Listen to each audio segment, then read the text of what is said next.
Sir creek 96 kilometres का एक छोटा सा टाइडल एस्चुरी जो इंडस डेल्टा का हिस्सा है।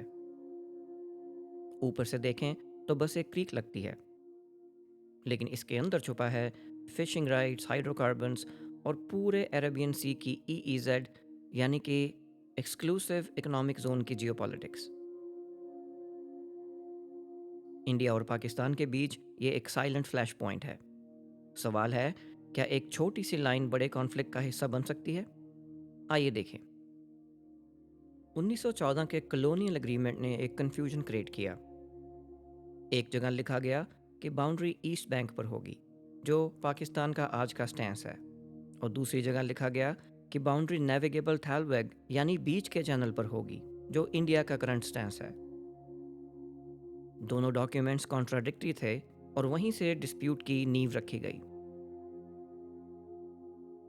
पार्टीशन के बाद सर क्रिक इशू डोरमेंट रहा, लेकिन 1965 के रन ऑफ कच्छ के कॉन्फ्लिक्ट में इसको हवा मिली।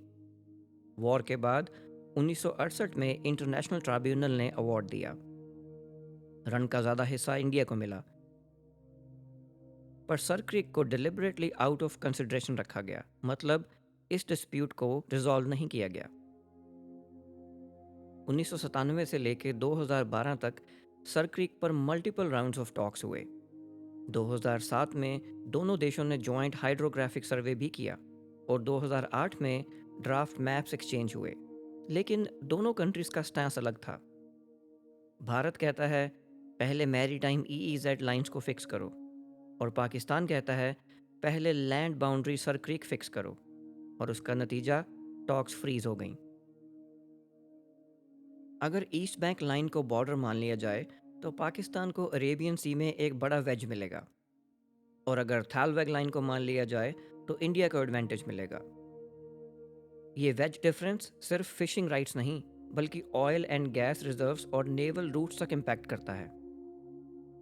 एक्सपर्ट तो ये भी कहते हैं कि हाइड्रोकार्बन्स जिनकी वैल्यू बिलियंस ऑफ डॉलर्स में हो सकती है, वो भी सर क्रिक के नीचे छुपे हो सकते हैं। तो सर क्रिक सिर्फ जियोपॉलिटिक्स नहीं, इकोलॉजी का भी क्वेश्चन है।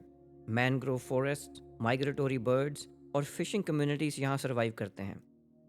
दूसरी तरफ हर साल डजन्स ऑफ इंडियंस और पाकिस्तानी फिशरमैन यानी कि मछुआरे गलती से बाउंड्रीज क्रॉस करके अरेस्ट हो जाते हैं, तो इसलिए ये एक ह्यूमन ट्रेजेडी भी है। 1999 में पाकिस्तान नेवी का अटलांटिक सर्वेलेंस एयरक्राफ्ट सर क्रिक के पास क्रैश हो गया था, जिसको इंडियन एयरफोर्स ने गिराया था। इसमें 16 लोग मारे गए। पाकिस्तान ने बोला कि ये उनकी एयर स्पेस में हुआ, और इंडिया ने बोला कि उनकी टेरिटरी में इंट्रूजन हुआ था।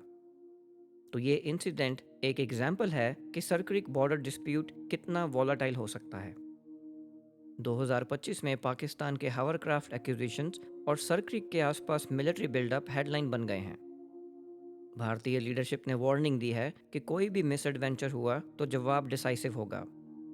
मतलब सर क्रिक अभी भी एक लाइव फ्लैश पॉइंट है। अगर हम हावरक्राफ्ट की बात करें तो हावरक्राफ्ट एक नए एलिमेंट लाते हैं। मार्शी टेरेन और टाइडल फ्लैट्स में ये फास्ट ग्लाइड कर सकते हैं। पाकिस्तान ने 2025 में यूके से हावरक्राफ्ट लिए जो सर क्रिक में मड फ्लैट्स में एंट्री कर सकते हैं और इजीली रास्ता बना सकते हैं। तो भारत के कोटेश्वर और नारायण सरोवर जैसे एरियाज वनरेबल हो जाते हैं। आप इमेजिन कीजिए, अगर एक हावरक्राफ्ट शाह बंदर से निकले और सर क्रिक के माउथ पर लैंड करे, पेट्रोल बोट्स और फुट पेट्रोल्स इसको इजीली इंटरसेप्ट नहीं कर पाएंगे। इसीलिए एक्सपर्ट्स कहते हैं कि हावरक्राफ्ट एक टैक्टिकल गेम चेंजर हो सकता है। सर क्रिक की लाइन ईईजेड बाउंड्रीज को भी डिसाइड करती है।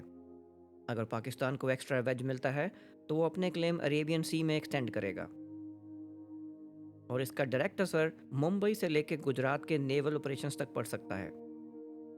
यानी एक छोटी सी लाइन अरेबियन सी के पूरे बैलेंस को टिल्ट कर सकती है। सर क्रिक का डिस्प्यूट सिर्फ इंडिया पाकिस्तान तक लिमिटेड नहीं है। गल्फ के oil tankers, straight of Hormuz का चोक पॉइंट और इंडियन ओशन के सी लेन्स भी इनडायरेक्टली कनेक्टेड हैं। अगर यहाँ कॉन्फ्लिक्ट एस्केलेट होता है तो ग्लोबल ट्रेड डिस्टर्ब हो सकता है। सिर्फ एक शब्द, बैंक वर्सेस थैलवैग, और उसके पीछे बिलियन डॉलर स्टेक्स। टेक्नोलॉजी जैसे हावरक्राफ्ट और सर्वेलेंस ड्रोन्स सिचुएशन को या तो स्टेबलाइज करेंगे और या फिर और वॉलेटाइल बनाएंगे। सर क्रीक एक एग्जाम्पल है कि ज्योग्राफी का एक छोटा टुकड़ा भी पूरे सब कॉन्टिनेंट का बैलेंस बदल सकता है। तो दोस्तों, ये था सर क्रिक का जियोपॉलिटिक्स का सफ़र, कॉलोनियल डॉक्यूमेंट से लेके हावरक्राफ्ट तक। अब सवाल ये है कि क्या ये डिस्प्यूट डिप्लोमेसी से सॉल्व होगा या एक और बैटलफील्ड बनेगा। आपके थॉट्स नीचे कमेंट्स में ज़रूर बताइए, और अगर आपको ये वीडियो पसंद आई हो तो लाइक और सब्सक्राइब कीजिए। मिलते हैं जल्दी ही एक नई वीडियो में, तब तक के लिए जय हिंद।